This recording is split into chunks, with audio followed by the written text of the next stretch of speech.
através da palavra, para sermos edificados cada vez mais em Cristo Jesus. Até quando? Até que nós cheguemos à estatura de varão perfeito. Até que nós cheguemos ao conhecimento do varão de Deus. Então é por isso que nós nos reunimos aqui, para louvar, para adorar, prestar culto e aprender no seu santo templo, como está escrito na palavra de Deus. Então nós vamos entrar num assunto muito importante para o nosso desenvolvimento e crescimento espiritual. Em Lucas capítulo 2, versículo 52, lá está escrito que Jesus ia crescendo em sabedoria, estatura e graça diante de Deus e dos homens. Então, Jesus teve um desenvolvimento como todo homem. Ele crescia em sabedoria, em estatura e em graça para com Deus e os homens. Muitas das vezes nós esquecemos que Jesus foi um homem semelhante a nós. E ele cresceu, assim como a maioria de nós crescemos. A maioria de nós aqui não vamos mais crescer em sabedoria. A tendência agora é começar a se encurvar, a diminuir, né? Chegamos no limite. As crianças não estão aqui, né? Mas as crianças ainda, algumas, né? Que ainda vão crescer. Mas a maioria de nós não tem mais como crescer. Geralmente a gente cresce com os lados, né? Cresce com os lados, cresce para frente com a barriga, né? Mas crescer mesmo agora para cima é cada vez mais o corpo. E às vezes alguém chama a atenção nossa, né? Endireita esse corpo, se posiciona, né? Principalmente quando nós sentamos aqui nas cadeiras. Porque às vezes há irmãos que sentam e ficam, né? Não, quando nós sentamos, nós temos que manter uma postura, né? Uma postura de obreiro. Aqui nós não estamos na nossa casa. E com todo respeito às sogras, nós também não estamos na casa da sogra. Nós estamos na casa de Deus. Então nós temos que ter esse entendimento. Temos que ter essa consciência de que nós devemos nos apresentar de uma forma tal a lembrar daquela história registrada lá na história de Israel, quando então a rainha de Sabá, quando ela chegou lá em Jerusalém para comprovar tudo aquilo que ela ouvia falar do reinado de Salomão. E ela disse que ela ficou maravilhada da forma como os servos de Salomão se posicionavam, como eles andavam, o jeito deles se portarem. Isso impressionou muito a rainha de Sabá. Da mesma forma, os servos de Deus, nós temos que ter também uma certa compostura, nós temos que ter uma certa ética, porque nós não nos fazemos mais parte do mundo, apesar de estarmos no mundo. Nós agora somos servos de Jesus, nós somos servos de Deus, somos cidadãos lá do céu, mas enquanto nós estivermos aqui, nós temos que manter um certo padrão, né? Um padrão à luz da palavra de Deus. Então, em estatura, aqui a maioria não cresce, né? Mas, como está escrito aí, nós podemos crescer ainda em graça e sabedoria. Sim, em graça e sabedoria para com Deus e os homens. Tem gente que não tem graça para com os homens, porque acaba sendo, me desculpe o termo, uma pessoa sem graça diante dos homens. Os homens olham para ela e não acham graça. Se não acham graça, está sem graça, né? Mas nós temos que crescer em graça. Não é fazer o povo rir, como um palhaço faz com as suas graças, não. É aquela graça espiritual, que as pessoas têm prazer em nos ouvir, estar junto conosco, né? Da nossa companhia. Só estar junto ali, eu sinto uma paz com aquela pessoa, eu sinto uma comunhão, eu sinto uma leveza de espírito. É nesse sentido que Jesus crescia em sabedoria e em graça, tanto para com Deus e com os homens. Então não adianta somente crescer em graça e sabedoria para com Deus, e em relação aos homens, nós não temos essa transmissão de graça, esse carisma, esse querer bem. As pessoas nos querem bem, não pela nossa posse,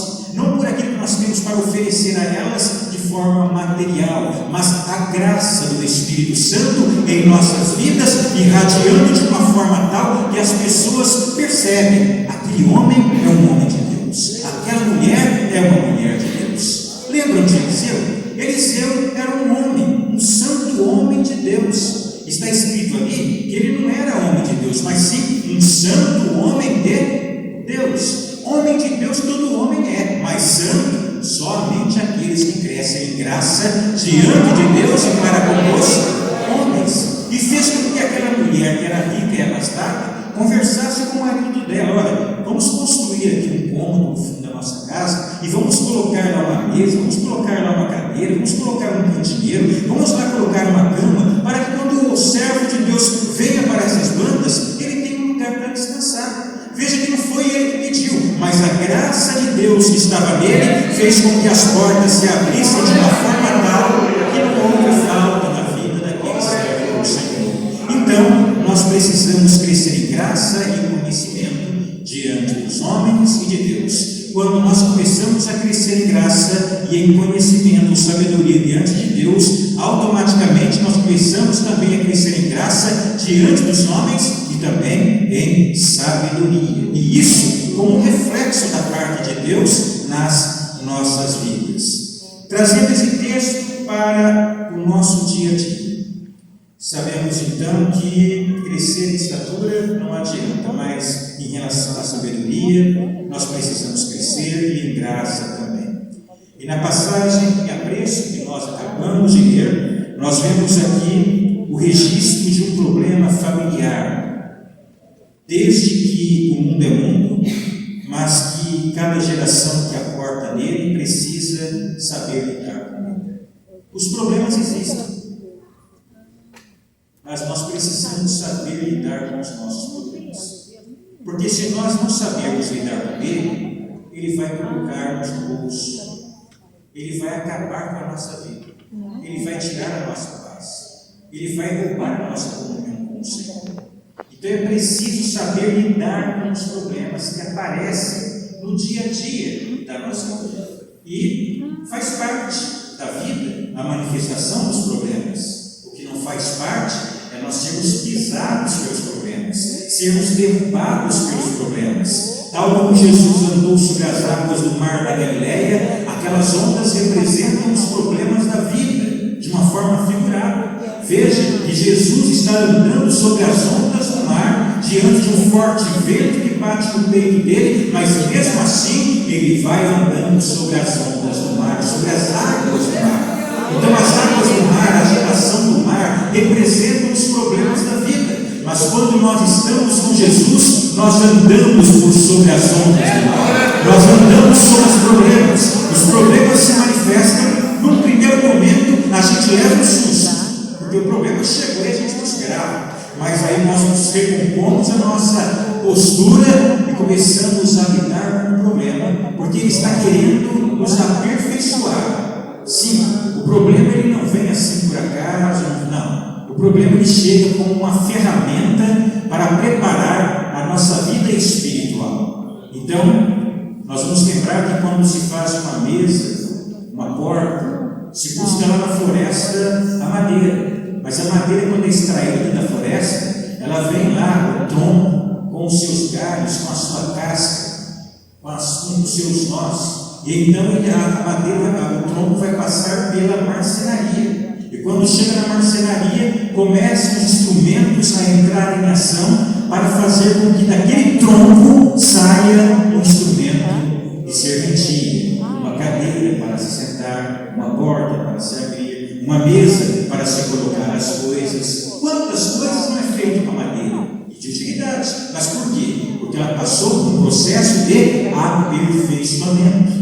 Comparando por comparar é a mesma coisa. Deus nos tirou lá do mundo. Nós éramos um angujeiro bravo, não valia para nada. Quando colocava fogo na madeira, era só fumaça que ardia no olho. Não tinha nenhum fruto que prestava. Não servia nem para queimar, nem para lenha. Mas quando Jesus nos tirou de lá e trouxe para a sua marcenaria, aqui ele começa então a usar a sua ferramenta, que é a palavra de Deus, e começa a trabalhar em nós para que nós possamos compreender que os problemas surgem na nossa vida não para dificultar a nossa vida,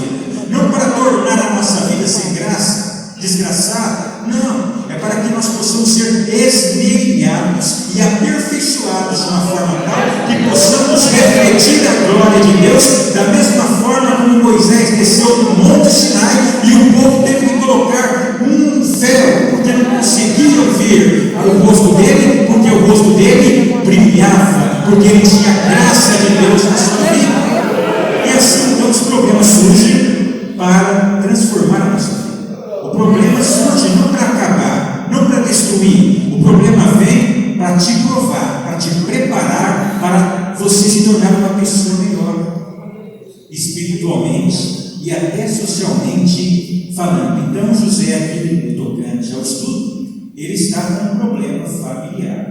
Nós vamos tratar do assunto na questão familiar, mas é claro que a palavra ela se abre como um leque, que ele vai servir não só para quem tem problema familiar, mas para quem está com problema financeiro, para quem está com problema de saúde, para quem está com problema, enfim, o problema é tudo quanto é tipo. A palavra de Deus, ela diz no livro do profeta Jeremias, não é a minha palavra como um martelo que esmiuça a penha, a palavra de Deus é como um martelo. Quando o martelo bate na penha, é faísca que sai para tudo quanto é lado até quebrar. E quando o martelo está batendo aqui nesta noite, faísca vai sair para tudo quanto é lugar, vai fazer o que atrasa a vontade do Senhor. Então, como é ser disso? Todo relacionamento conjugal, ou seja, um relacionamento a dois, todo casamento tem problema. E não poderia ser diferente. Por quê? São duas pessoas que saíram de famílias diferentes, culturas diferentes, costumes diferentes, hábitos diferentes, e elas resolvem, de comum acordo, movido pela paixão, pelo amor, viverem uma vida a dois debaixo do teto.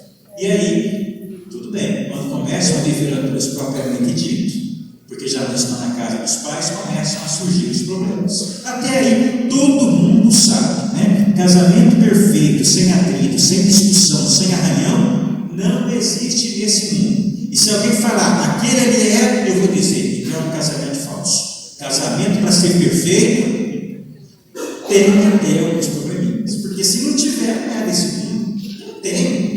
Não tem o homem perfeito, não tem a mulher perfeita, não tem o casamento perfeito. Todos nós que somos casados, se tem alguém que não é casado, quando você casar, você vai experimentar e vai saber que todos nós aqui sabemos que não existe aquele casamento aonde de vez em quando, não é sempre, não é de vez em quando dá um atrito, de vez em quando tem um falar mais alto, de vez em quando tem que discutir a relação, como as irmãs falam, né? Mas de vez em quando, então é normal que de vez em quando surja algum problema no casamento. Não é todo dia, não é toda hora, de forma alguma. Então, é da natureza do mundo ter os problemas e ter dificuldades, ou nos dizeres de Jesus, ter aflições. Lá em João 16, versículo 33, está escrito: Jesus dizendo, eu disse essas coisas para que em mim vocês tenham paz.